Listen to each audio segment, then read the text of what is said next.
Aldo had everything a 19-year-old could ever dream of, or so it seemed. The sprawling mansion perched on the hills of Rio de Janeiro, its white walls glinting under the Brazilian sun, was just one of many homes he had access to. He drove luxury cars faster than the wind, wore designer clothes that draped perfectly over his tall frame, and spent evenings surrounded by people who either adored or envied him. Yet, despite the wealth, the constant admiration, and the endless parties, Aldo often felt like a stranger in his own life. He felt invisible among the glittering lights of his world, as if the noise and extravagance were only covering the emptiness he couldn't name. Melissa, in her early 20s, lived a life that was worlds apart from Aldo's. She grew up in a modest neighborhood, a place of narrow streets, colorful houses stacked close together, and a rhythm of life that demanded resilience. Each day was a struggle to make ends meet. Melissa worked multiple jobs, balancing shifts at a small cafe with tutoring children in her neighborhood. Her hands were calloused, her shoes worn, but she carried herself with a dignity and strength that no amount of wealth could ever buy. She was independent, self-reliant, and stubbornly proud of the life she had built for herself despite its hardships. It was a warm afternoon when their paths first crossed, seemingly by accident. Aldo had wandered into a small park near the edge of the city, hoping to escape the suffocating grandeur of his home. He had no intention of seeing anyone, no plan to disrupt the quiet world he stumbled into. And then he saw her. Melissa sat cross-legged on the grass, a sketchbook open on her lap, her pencil moving with precision and care.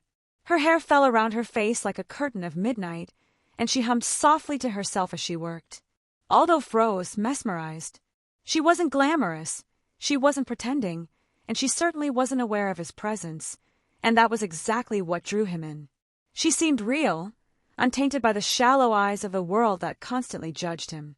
For days, he tried to dismiss the feeling that had ignited inside him, the curiosity, the pull he couldn't explain. But the next day he returned, and the day after that.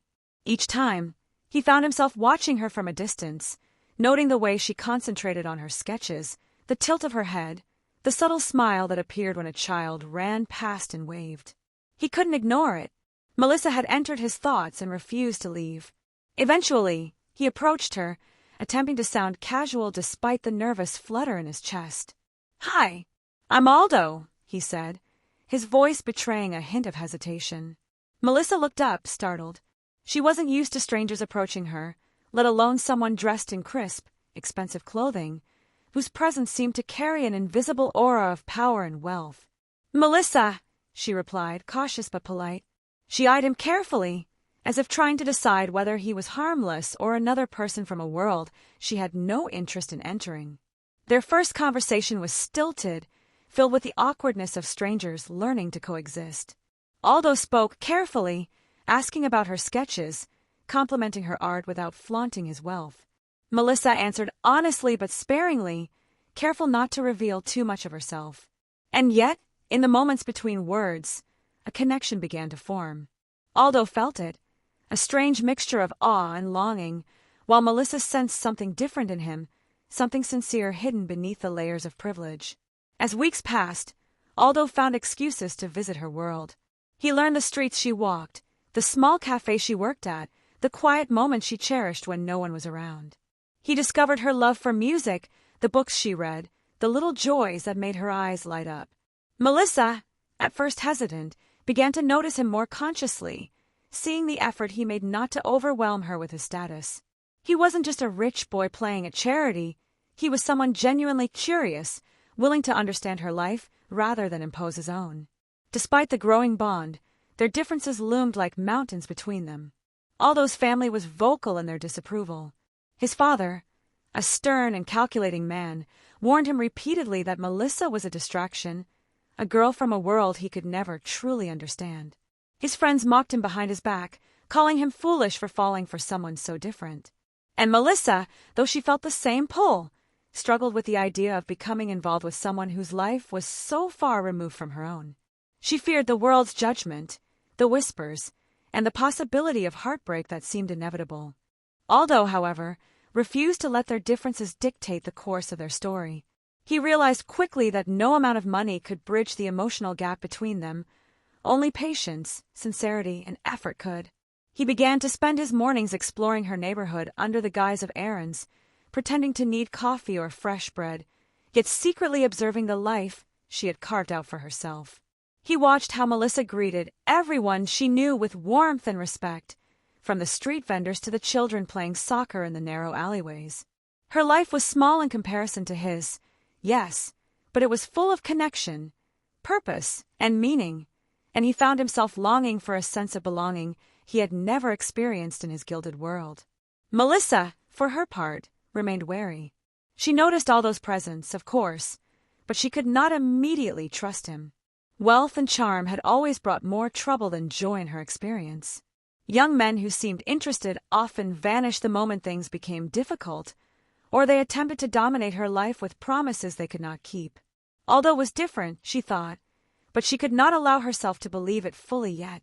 So she watched him as he watched her, aware of his curiosity but determined not to reveal the fragility in her own heart. One humid afternoon, Aldo found her struggling to carry a stack of books from the small library she frequented. Without thinking, he rushed forward. "Let me help," he said, extending his hands. Melissa hesitated, wary of the gesture, but the weight of the books forced her to relent. As they walked side by side, their hands brushing slightly, Aldo could feel the electricity in that small, seemingly insignificant touch. Melissa, sensing it too, focused on the path ahead, cheeks flushed, unsure whether to speak or remain silent. The streets of Rio stretched around them in a riot of color, sound, and movement. Laundry hung in swaying lines above narrow alleys, street vendors called out their wares, and the scent of freshly baked pão de queijo mingled with the salty breeze from the ocean not far away. Aldo, who had always moved through the city in comfort and protection, found himself vulnerable here, exposed to a reality he had never considered. Yet he loved it. He loved being part of a world that demanded humility, patience, and attentiveness. And he loved Melissa more with every passing day. Their conversations grew deeper, stretching late into evenings where they would sit on a worn bench in the park, the sky painted in oranges and purples as the sun dipped behind the hills. Aldo shared stories of his life, carefully omitting the excess and focusing instead on moments of loneliness he had never admitted to anyone. Melissa, in turn, spoke of her fears, her responsibilities, and her fleeting dreams of traveling beyond the neighborhoods she had always known. With each shared secret, each laugh, and each quiet glance, the invisible walls between them began to crumble. Yet obstacles remained. Aldo's father escalated his warnings, calling Aldo into his study in the mansion one night, storming around in his tailored suit. "You are throwing everything away for a girl who cannot comprehend your world," he shouted. "She cannot walk among our society. She will never fit. And if you continue this, mark my words, you will regret it." Aldo clenched his fists, feeling a mix of anger and defiance surge through him. "I don't care about fitting my world into hers," he replied quietly but firmly. "I care about being worthy of her. That's all that matters." His father stared at him in disbelief, but Aldo had spoken the truth. Melissa, too, faced her own doubts. One evening, as they walked home from the park, she admitted, voice trembling slightly, "I'm scared, Aldo. People will talk. They'll judge us, and I don't know if I can handle it." Aldo stopped, taking her hands in his. "I don't care what they say," he said. "I will not let anyone's opinions change what we have. I will fight for this, for us, every day if I have to." Melissa looked into his eyes, seeing the unwavering determination there, and for the first time allowed herself to relax, to trust that he meant every word. Over time, their lives intertwined more completely. Aldo began to participate in the small routines of Melissa's world, not as a guest or a visitor, but as someone genuinely invested. He helped at the cafe when she was overwhelmed, learned the names of the neighborhood children she tutored, and even joined in local soccer games despite his lack of skill. Each day, Melissa introduced him to parts of her world that had always seemed ordinary to her, but magical to him. He discovered joy in simple meals shared on a tiny balcony, in the laughter of children chasing each other through the streets, in sunsets that glimmered differently from the hills of wealth he had always known.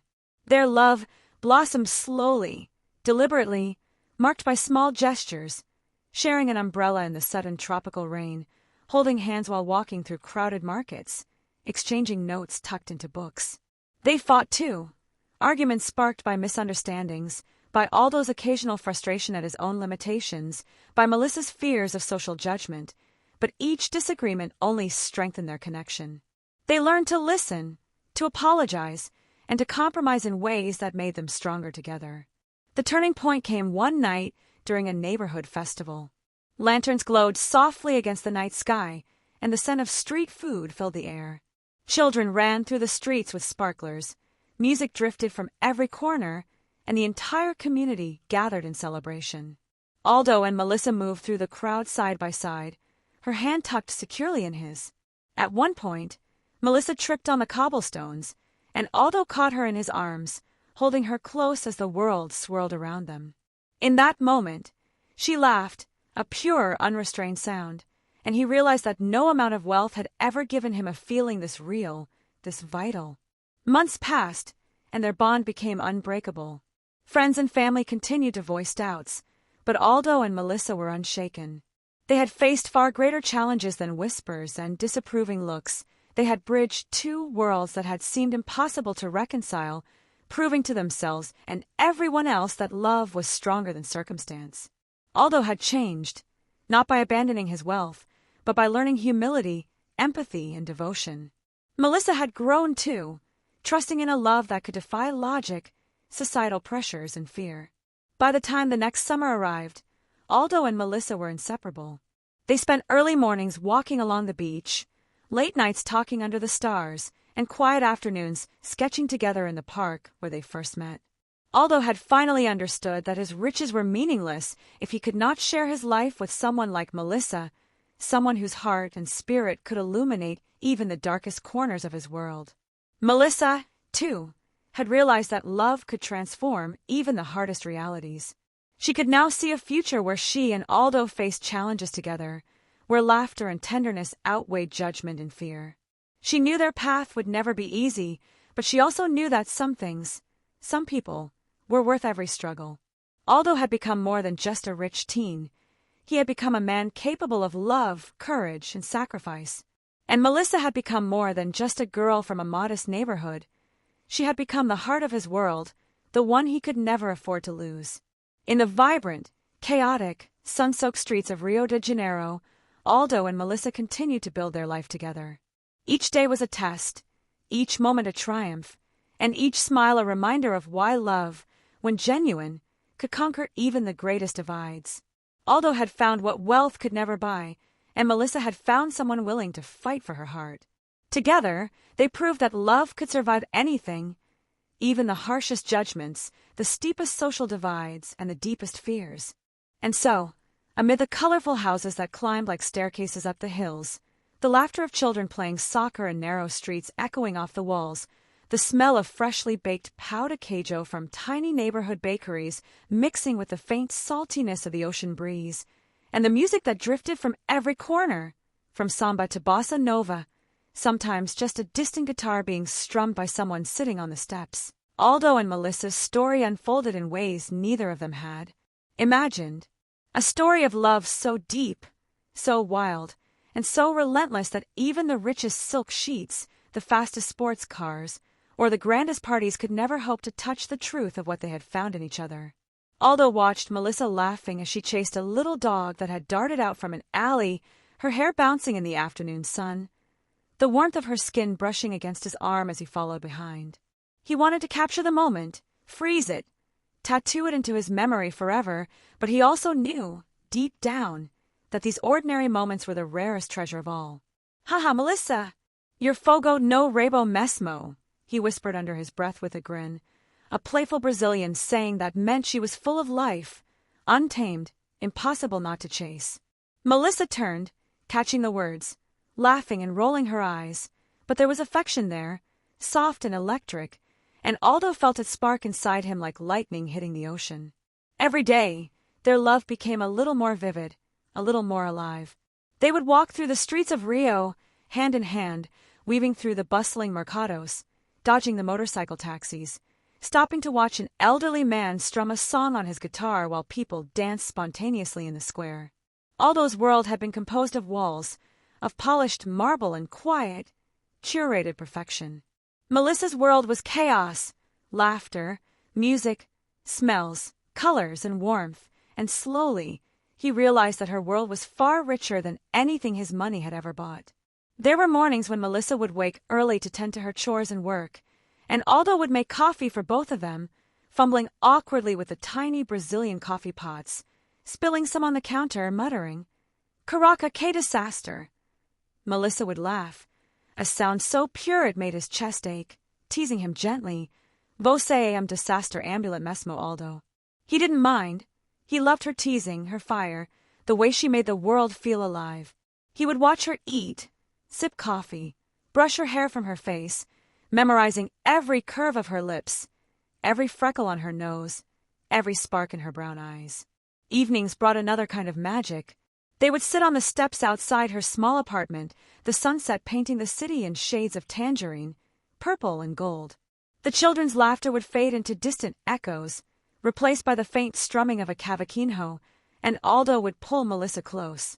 "You know," he said softly, letting his words trail, "I used to have everything, but I was missing you." Melissa would look at him, eyes wide, a blush creeping over her cheeks, and whisper, "Ai, Aldo, você é bobo apaixonado." He'd smile, squeezing her hand. "Maybe, but I'm your bobo, no?"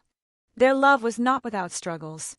There were nights when Aldo's father would call, demanding he return home, accusing him of dishonoring the family, of wasting his time with a girl from a world too small, too modest for a man like him. Melissa had her own worries, whispered comments from friends, fear of gossip, doubt about whether this rich boy could truly stay in her life without being consumed by the pressures of his world. But every time they faced those doubts, they returned to the park where they first met, or to the balcony where they shared quiet evenings, and in the soft glow of Rio's twilight, those fears melted. They had each other, and that was enough. One particular night, during the Festa Junina in her neighborhood, the magic of Brazil unfolded around them. Lanterns swayed, fireworks lit the sky, music blared from speakers and makeshift stages. Melissa danced barefoot, spinning in her simple dress, hair loose, smiling brighter than any firework. Aldo, holding her hand, felt like the luckiest man alive.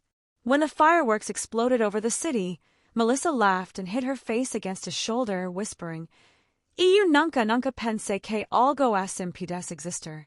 Aldo kissed her temple gently. "Pitadinha de magia, so para nós," he whispered, using a small playful phrase meaning a little touch of magic just for us. And it was true. Every moment felt like magic when they were together, like Rio itself conspired to give them these slices of eternity. Days turned into weeks, and weeks into months. Every touch, every glance, every whispered "Te amo" became a thread weaving their hearts together more tightly than anything else could. They argued sometimes, of course, but those moments of tension only reminded them how deeply they cared. Once, Melissa had cried after a disagreement, walking away into the streets as Aldo ran after her, shouting, "Melissa, espera!" When he finally caught her, he pulled her close, arms wrapped around her trembling body. "I will never let you go," he murmured into her hair. "I swear, nothing, nada, can ever take you from me." She looked up at him, tears glistening in her eyes, and whispered, "Then don't, Aldo, por favor, não me deixe." And so, the months continued, building a love both tender and fierce, simple yet epic, chaotic yet perfectly in rhythm. Aldo and Melissa navigated the vibrant streets of Rio hand in hand, discovering secret cafes, hidden beaches, quiet alleys where no one could follow, and rooftops where they could see the city stretch endlessly under the moonlight. They shared meals of feijoada, laughter over coccinhas, and playful fights over who could drink the most guarana. Every pitadinha, the little touches, small idioms, inside jokes, made their love unmistakably theirs. As the final months approached, Aldo knew it was time to make a promise that words alone could barely contain. He planned a quiet evening on the rooftop of one of the hills overlooking Rio, the city lights twinkling like stars mirrored on earth, the ocean whispering in the distance. He had prepared everything simply, a blanket, a few lanterns, and a small box he had carried with him for weeks. Melissa arrived, barefoot, hair loose, eyes bright with curiosity. Aldo took her hands, looking deep into her soul, and said, "Melissa, from the first moment I saw you, I knew I could never lose you.